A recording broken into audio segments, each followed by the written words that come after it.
project for the end of this year until February. So we want to check all the screws in the metal wall. So we need to update the latest project in Canada, Saskatchewan. It's a big wall. Okay. So see you guys, that's all.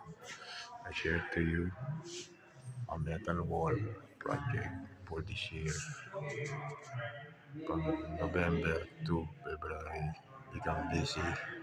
So this is our job for today. New project. Okay.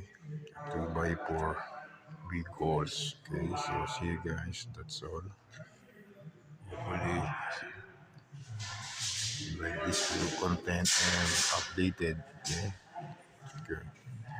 Updated project work. Okay. So see you guys. That's all.